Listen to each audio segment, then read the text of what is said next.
welcome to Seven Doors Kitchen and Cocktail. We're an approachable, modern American grill, delivering great food with love and gratitude.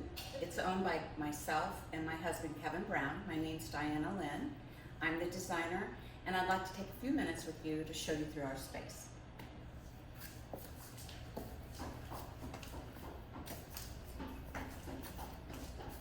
We're called Seven Doors because we have 7 doors. It was the original inspiration for us in opening this restaurant. The doors are historic. They're from the 1850s. They're French colonial in architecture. And the entry, we have doors that are from France. We've taken the transom, which is the top part of the door, and made it into our host stand. And so you're greeted when you come in through the door by these French colonial 1850s entry doors. Moving into the space, this is our dining area where you can be seated in multiple different vignettes that create a different experience. The doors here, 12.5 feet tall. They're made out of solid mahogany, again French colonial in architecture. These are from the early 1800s, and they're from Buenos Aires. In front of the doors are our 360 round booth. Typically, I design them in each one of our restaurants. It creates an intimate experience for a party of anywhere from 4 people up to 10 people. This is our open dining space. We have settees that are high back settees for the comfort of our guests, as well as creating a sense of having booths instead of just chairs everywhere. The colonnade comes down the center with the banquettes. The banquettes are scattered about with little bits of fabric pillows that have pictures of dogs on them. Typically, dogs aren't allowed in a restaurant, so this is my way of inviting men and women's best friend into our space. So coming down through the colonnade, at the end of the colonnade, we have another set of our doors, of our 7 doors. These are, again, French colonial in architecture. They're from the early 1800s, and they are Italian.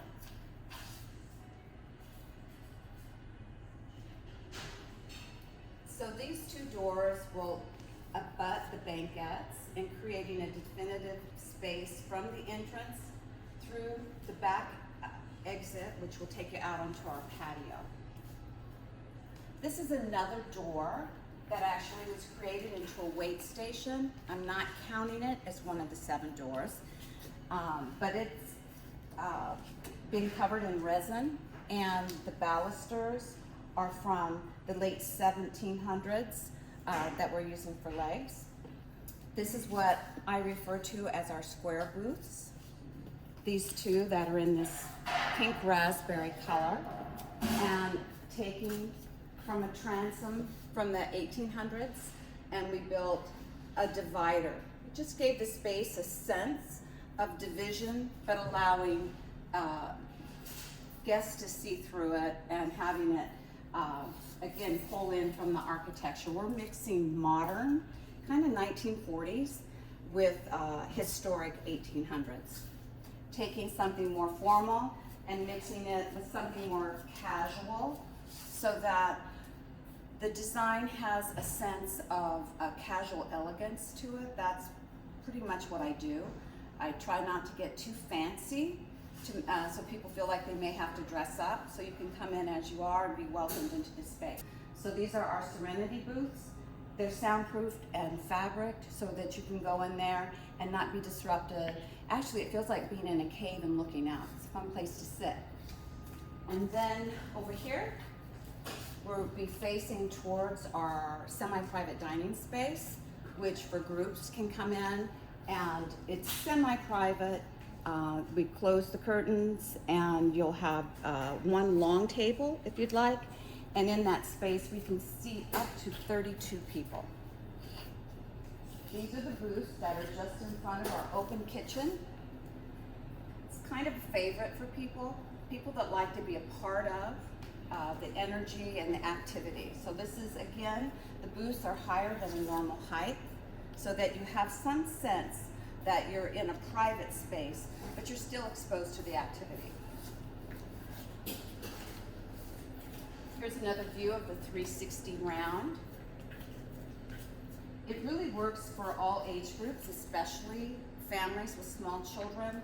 It's easy to put them in this type of seating so that they can move about and not be so dedicated to a particular seated chair. That's the same with the duets. They're great for adults to sit in and be comfortable, but if you happen to have an infant or a small child, we welcome you into these types of spaces so that you can be more comfortable. We have another door hiding in our private dining. This happens to be one of my most favorite. I love the colors on it. This again is going to come from that French colonial time in the early 1800s. This door is in the countryside in France.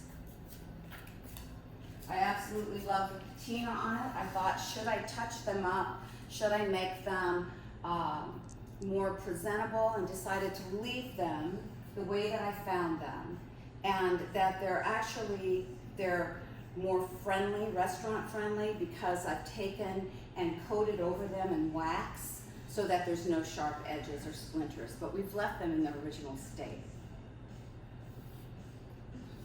You know, people ask why 7 doors? Well, it's because we actually had the doors. I found them in a salvage yard type situation with a person that has now a close friend of mine, and he had collected them from throughout Europe and South America. And so along with the doors, there are the gates that are the Art Deco wrought iron gates. They're from the 1920s from Paris. You'll enter into the restaurant through the gates and then in through the storefront doors. Coming over into the bar area, we've made 2 distinct areas. We have our dining, and then we have the bar. We'll serve full entrees and meals in the bar as well. Coming in to the bar area, you can see we have the banquettes going down the sides. And then we have high top service. Also, we have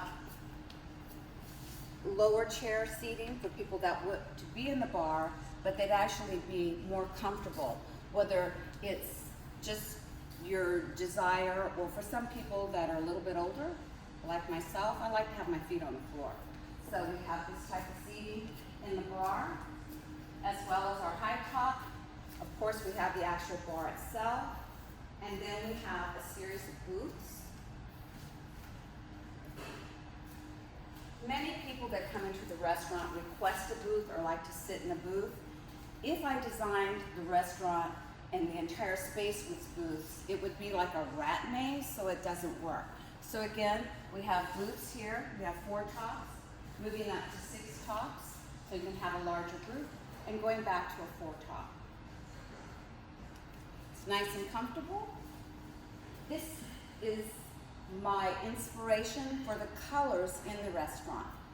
This is the only door that doesn't have metal work in it. It's a solid door. These are French colonial, once again, and they're from Egypt.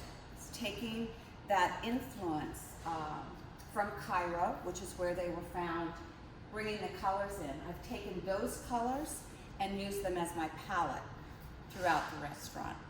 I'd have to say these are my favorite doors, along with the French country doors. Coming through this space and looking out, you will see the interior side of these 3 Indo-Portuguese doors. Again, these are going to be from the early 1800s, late 1700s. They're from Goa, India. They typically would paint the outsides of the door doors and leave the interior doors more in the natural color. All of the doors, with the exception of the doors from Egypt, are entry doors, double entry doors. Doors represent a passageway, comings and goings. They create openings. They can also be protective for us. So doors have a lot of meaning to them. In our doors, we wanted people to come in and see them as artwork installed as room dividers to be functional, other than openings and closings. All of the doors in this space have the see-through aspect to them.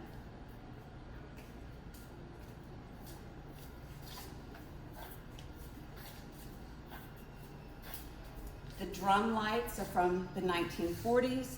The design of the bar also has that 1940s look to it, and that's why we're kind of doing a little bit of a mid-century look mixed with historic elements. On the die wall of the bar and the ceiling of the bar, we're using ceiling tiles that are more historic in nature. In the main dining room, you can see through and you can see the clouds. The clouds are a way of lowering the ceiling height to make it more intimate, also sound control. And these are using metallic panels instead of the traditional white or black, bringing in again the elements of the brass and the copper and the black. So welcome to Seven Doors. We hope you enjoy yourself. We serve great food with love and gratitude.